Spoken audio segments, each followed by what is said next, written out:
Hello there. Are you ready to dive into the world of big data and fast computations? Today we are talking about PySpark. Whether you are a data scientist, a data engineer, or just curious about the tool driving the data revolution, then this video is exactly for you. Let's jump in and see why PySpark is a game changer in the world of data analytics. So stay tuned.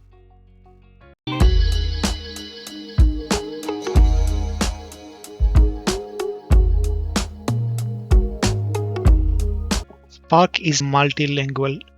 That means that we can use different programming language such as Scala, Java, or Python that can be used to develop Spark applications.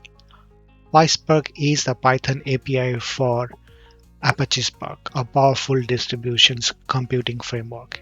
It allows you to perform massive scale data processing with efficiency.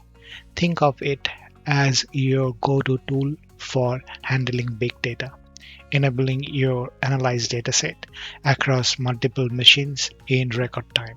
So why we need PySpark? As data grow exponentially, traditional processing tools just cannot keep up. PySpark helps us by distribution computations across a cluster of machines, making data processing scalable, fast, and efficient. It's perfect for working with a large dataset, machine learning model, and real-time data stream. It also has robust ecosystem, as you can see here. To know more about this, you can visit spark.apache.org website. Now that we learn a little bit about PySpark, let's go to our Jupyter notebook where we will start working on our first PySpark application. Here we have used a Docker container to run PySpark code. I have made a video on how to install PySpark in more cleanest manner in a Docker container. Please check the link on the screen. I will also put that link in the descriptions area. We will start by importing a PySpark library. And next, we need to define Spark session. For that, we need to import our Spark sessions library.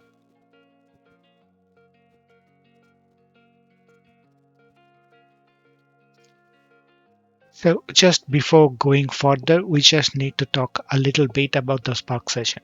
The Spark session is essentially the entry point for any PySpark application. It is where all the magic begins.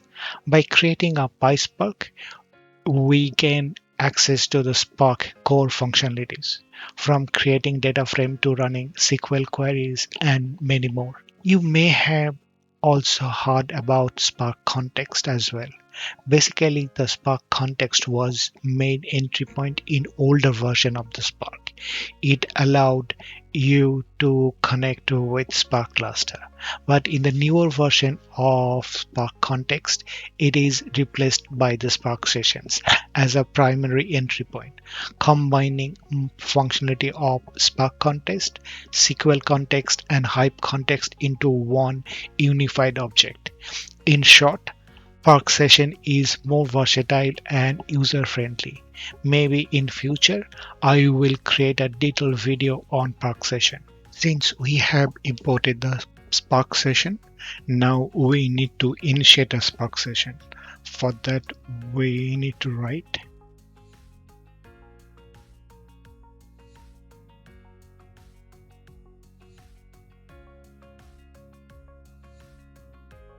we need to provide an app name.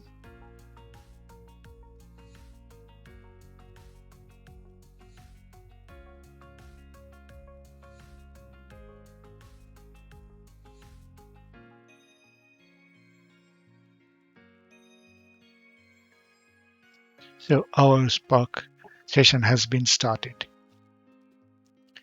Before we start creating a data frame, we need to define what is a data frame.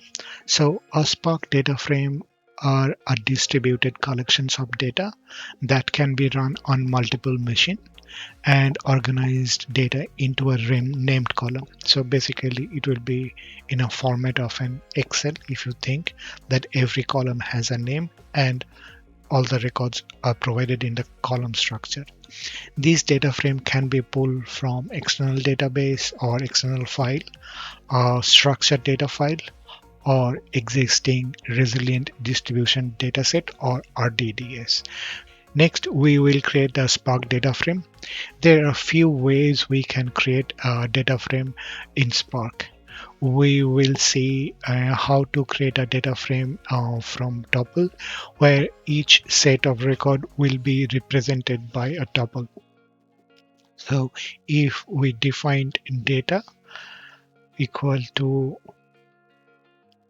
so for example, first define a tuple 1 and then put a name, for example Jane, and this is my first record.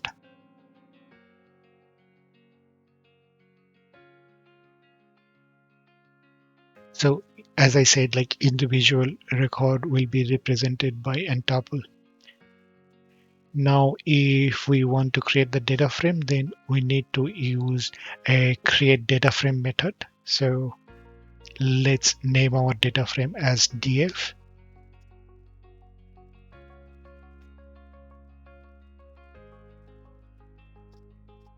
There is a way of we can see our data. We can use the show method. This method display the first few records of our data frame. So by default that value is 20, but we can change as necessary. So if we write down df dot show, then it should give us the data frame structure. So as you can see, we have 3 records, 1 Jane, 2 Joe, and 3 Mary. We can also create data frame from a list of dictionary. So each dictionary represented a row, making it super intuitive and easy to work with, especially if we use our data already structured in a JSON-like format. So for example, if we create another data set, so here we can define the column name.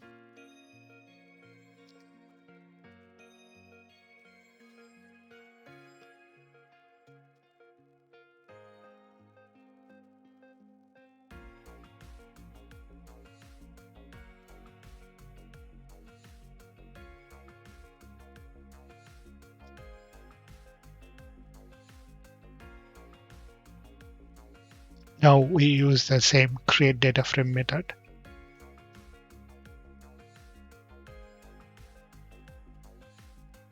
And again show method to see our records.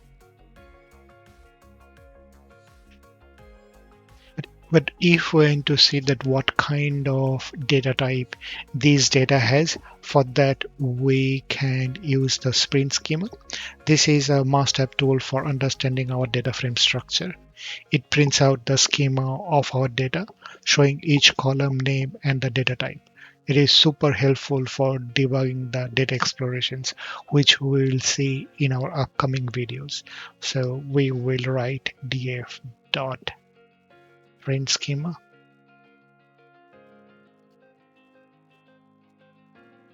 And as you can see, where PySpark actually take an ID as a long. Instead of the dictionaries, if we want to use tuple to create our record, and we also like to define our column name, then PySpark let us define the specific column name when creating the data frame. Just pass the column name as a second argument while creating the data frame. It is an easy to keep our data organized and readable. So for example, let's say if I go up here and copy this record, and then we also want to define the column. So for that, we create a list with the column name.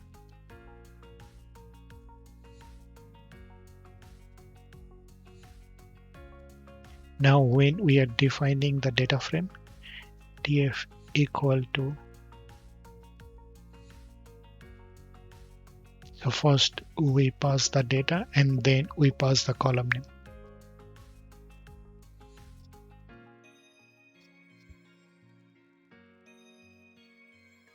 Now if we want to see the data structure,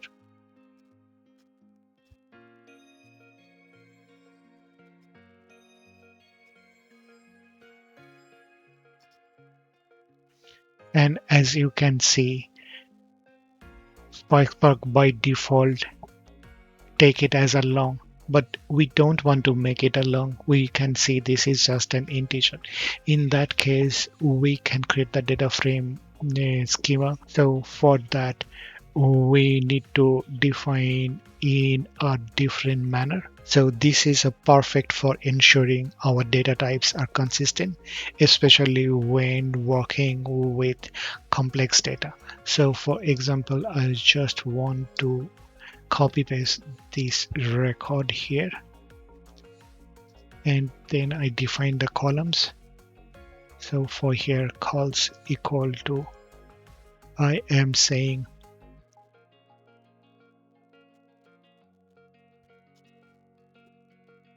which is an integer type, and then I have name column which is a string type.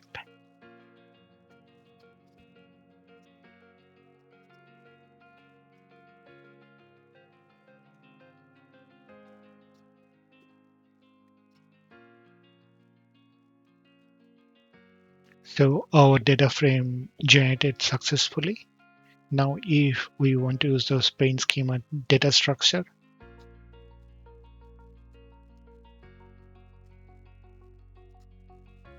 now you can see it is defined as an integer. There is another way of defining the schema, and that is struct field and struct type. That is a little bit tricky and probably not very easy to learn on the first day. I will create a separate video on that because that will give us much more control on creating the schema. Finally, we will use spark.stop. This method will stop the Spark session and release the results it using. It is a good practice to call spark.stop when we are done with Spark session applications to ensure efficient resource management. So that's the wrap. Today we covered the basic of PySpark, from creating data frame to understand Spark session and schemas.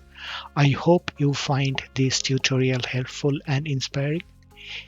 If you're ready to take your data skill to the next level, don't forget to like, subscribe, and hit that notification bell icon for more awesome content. Until next time, keep coding, keep learning, and stay curious. Thank you.